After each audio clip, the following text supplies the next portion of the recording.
Thank you for all coming here this afternoon. I appreciate it. My name is Chris Becker. I'm the Kent County Prosecuting Attorney. Before I get with my announcement, I do want to publicly acknowledge the Lyoya family, their tremendous patience and understanding as this process has developed. It's been very difficult. The loss of a child causes unimaginable pain, stress, and the emotions they must be going through all of this. I deeply appreciate what they've done, especially some of their calls for peace and calm during this entire time. I think has been tremendously beneficial for this community, and I can't say how much I appreciate what they've done in regards to that.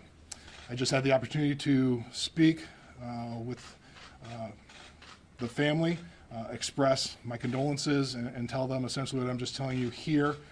I have prepared a letter in their native Swahili, because obviously this is difficult even under the best of circumstances, much less with a language barrier.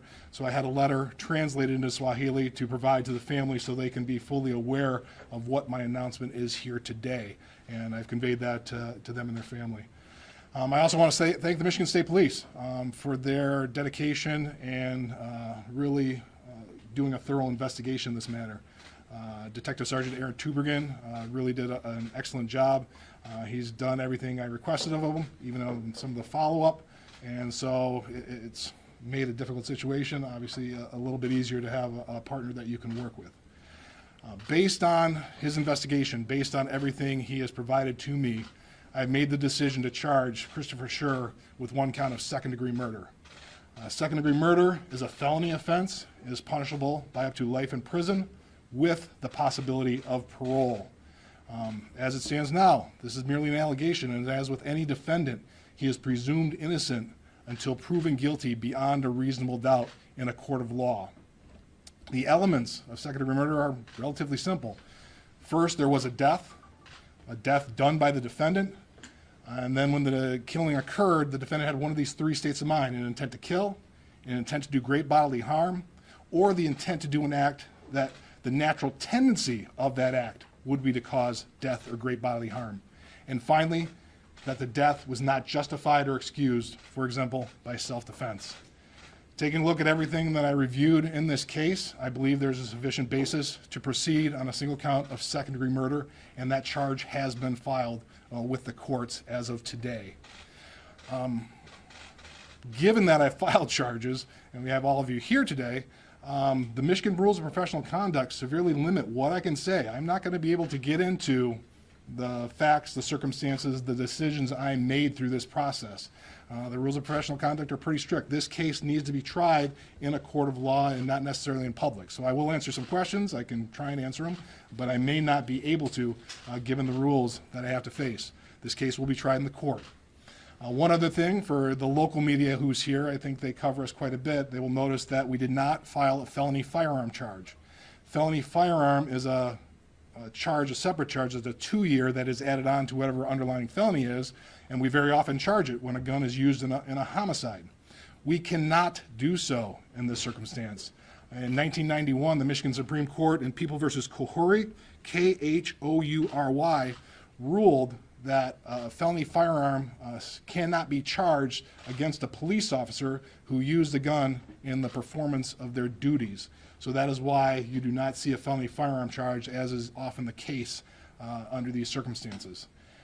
It is my understanding, I've been in contact with the Michigan State Police, that Mr. Schur has turned himself in. He has been being processed. He will be arraigned in the 61st District Court in the city of Grand Rapids. It is my understanding that arraignment will take place sometime tomorrow. I do not have a specific time or date. That is up to the court. That is a function of the court, if you will, to take care of that. So that concludes my statement. As I said, I'll take some questions. I'll answer the questions that I can. I may not be able to answer all, and I'm just doing the questions here. I'm not going to do any individual interviews after this is all completed. So, Officer Schur, did he talk to MSP? Did he sit down and do an interview with MSP? I can't get into that. That would be a factual question in terms of that'll come out in court. Mr. Becker, this incident happened on April 4th, so why did it take so long to come out with this charging decision today? Hey, this is I just got the full report on the Tuesday after Memorial Day. So in terms of getting a complete report, I've only been, what is this, 8 days, 9 days after that? I mean, part of it was and it's not the Michigan State Police fault, it's getting the TASER report, the forensic report from the company. And, things take time, and I want to be obviously thorough. This is obviously a major decision. We've never had to use a room like this for a case here, so it's just wanting to be thorough and go over everything. But I never got that, the full report until about 8 days ago, so I don't think this is outside the bounds of what we normally do. We have cases that sometimes takes months to charge. I have a case going on right now that took almost 6-7 months to charge. We make a decision when we have all the facts.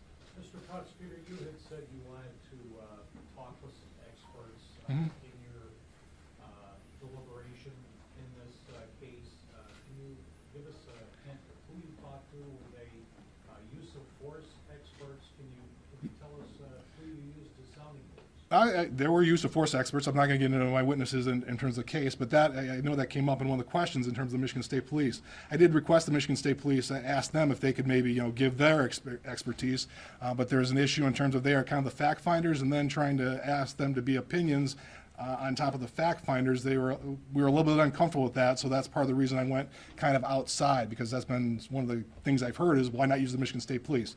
So we tried to use them, so we went outside of that, and you'll find out about them as this case progresses. Chris, two questions. One, do you think that this case should be prosecuted in Kent County, given how much attention it's gotten? And two, will your office be requesting that he not be given bond, or are you fine with having him released? Two questions. Yeah, I don't see why it wouldn't be tried in Kent County. I mean, to be honest with you, I don't know where else is it going to be tried. I mean, this is not like, only Kent County media is here today. So we've handled high-profile cases, very high-profile cases. I think I'm very confident with Kent County juries to look at the facts and kind of block this out. I've handled high-profile cases, so I'm not concerned about that. In terms of the bond issue, we don't get involved in bonds in our office. I don't know how it's done in other cases or other counties, but we're not at arraignments. I don't have the bodies to cover out arraignments, so that we have court services that comes up with a report.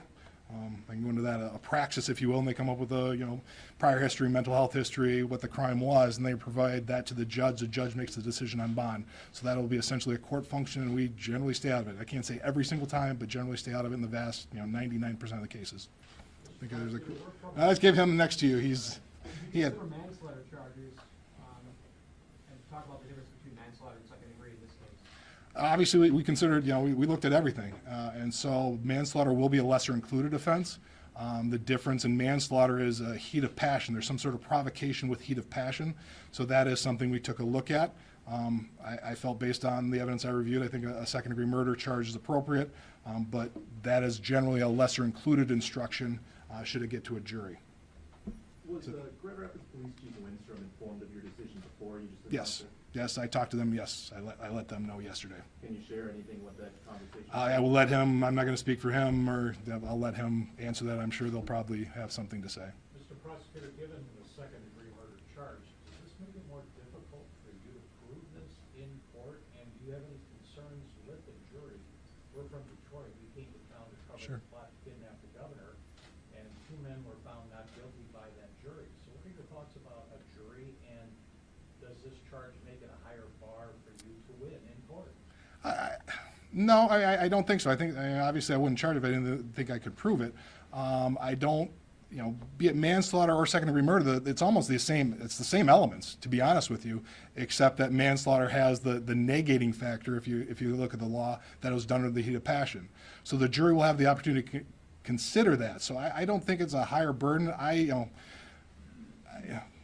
The Whitmer jury, and I'm not a federal, so I can't comment a whole lot. I wasn't involved in that, but I have faith in Kent County juries. I mean, I think they're very conscientious. They listen, they pay attention, and they're not swayed by outside influences. I think they're very considerate. So I guess they will take the seriousness and take the time to do what they think is, right in a situation like this. I really do believe that. On the back? Sir, did you hear from when you presented to the family, did you get feedback from them that they expressed themselves to you? Very briefly, I mean, they said thank you, and it was a very brief phone call, so I did not, really talk to them a whole lot, with the interpreter. It's difficult. I mean, it's difficult. I also wanted them, they didn't have an opportunity to read my letter. I said, why don't you, read the letter? And, we're going to talk later since we did charge, so we'll have an opportunity to speak as this goes through.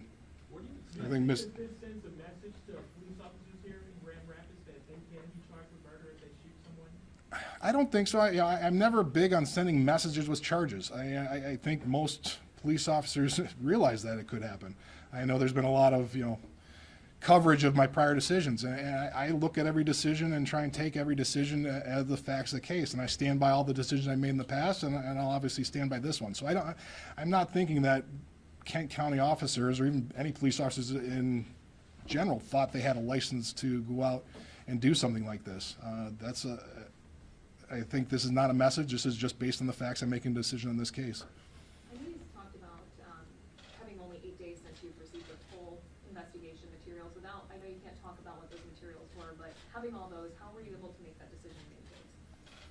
Well, I had a lot of the material. I mean, that was one big piece of the report, so I had a lot of it, so I was going over it, and like I said, I asked Detective Sergeant Tubergen to follow up on that, so I had a good chunk of it, so I knew what was going on. It wasn't like I was just starting from fresh 8 days ago, so this was just kind of, okay, I got the final thing.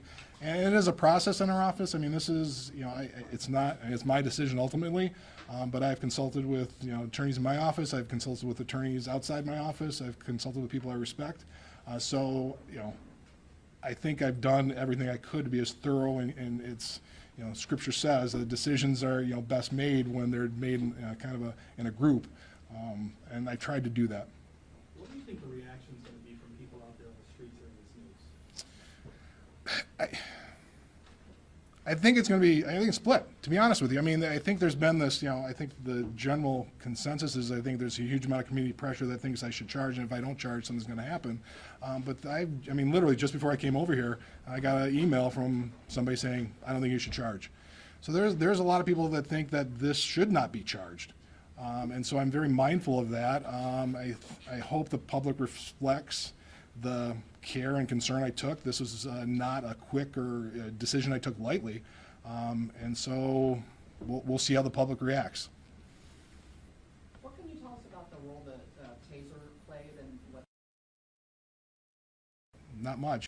For two, I mean, not much. I mean, obviously, we see in the video, the Taser obviously played a role. That's why I was waiting for that forensic report. So it played a major role that I wanted to be sure what I was seeing, reflected, it was in that report. So I can say that, but how that plays out, it was a major piece. That's about all I can say, I guess. Can you talk about how thorough your office was? Because, again, this happened back on April 4th, and we went to the you were basically saying charge to talk. Mhm. You guys, took your time before you decided to make a decision. I mean, I think we try and be thorough all the times. I mean, that's one of the things I try and tell any new assistant prosecutor that starts in this office. The charging decision is the biggest decision made, because right now, that name's out there. And whatever happens, that name's going to be out there in media searches and everything else. So we got to be careful every time. So in thoroughness, yeah, we wanted to get all the reports, look at all the evidence, follow up. We don't, rare in a case like this is we just get a report and, okay, make a decision. There's a lot. And officers, it's like, is there an officer over there? No. Officers will say, that hey, go follow up on this. It's rare that we don't do that. So that's what we try and do in making a decision, because we know this is a major step that can't be taken back. I mean, they could ultimately be found not guilty, and that would happen, but that's still, they got to go through this process, so we try and do as thorough a job as we can. Given the elements and the circumstances of this case, and I asked this to the chief the day he released the videos, is this Michigan's version of George Floyd? I'll let for the media to decide. I'm not going to make that call. I'll leave it up to you. I had a question about the video release. Before the video was released, you had said that you were worried about it potentially affecting jurors' view of what happened, but also potentially altering the recollections of witnesses. So, two-part question, did you encounter that at all with witnesses in the investigation, and do you still have that concern about potential jurors? I definitely still have the concern, because obviously it's going to make jury selection, I'm always amazed when you get to a jury selection when you have a major media case and how people don't. They're like, I haven't heard of it, I kind of remember it. I think that's not going to be quite the case here. So everybody's going to have seen it, so I think that will be an issue, no question. In terms of altering, it's hard to tell. I mean, I think I do have some concerns. I could probably discuss those a little bit more after this is all done, if you file that away for whenever this case gets done, because I think there is at least one area that it did. But beyond that, it's hard to tell we got most of the witnesses before that was released, so I think that's helped. But I think there may be some concerns. Mr. Prosecutor, are you gonna handle this case yourself, or are you gonna handle? I am, yeah. We'll take one more question. I know you had said you're not big on sending messages and talking about law enforcement, but what message do you feel like this sends to the community? I hope it sends that we take these cases seriously. I mean, I think, and I go out and speak, it's nothing different than I said before in public, is that everybody thinks, the prosecutors are essentially an arm or just a branch of the police. And we're not. We are our own entity. We have a duty to enforce the law, be it on police or the public. And there's very often, we disagree on cases, we disagree on things that happen. We're a separate entity, and our duty is public safety. We work a lot with them, but we don't work for them. And I think law enforcement in Kent County understands that, we understand that, and so that's, hopefully the public takes that and understands that, and maybe dissuades, some of the stereotypes that we've been seeing over the past couple months. Thank you. One more quick one. I'll give him one more quick one. In the range of options that you had, is this second-degree murder at the top? Yes. Anything above that? I mean, the only thing above second-degree murder is first-degree murder, and there's not a sufficient basis, premeditation, deliberation just weren't there. So, okay? All right, thank you.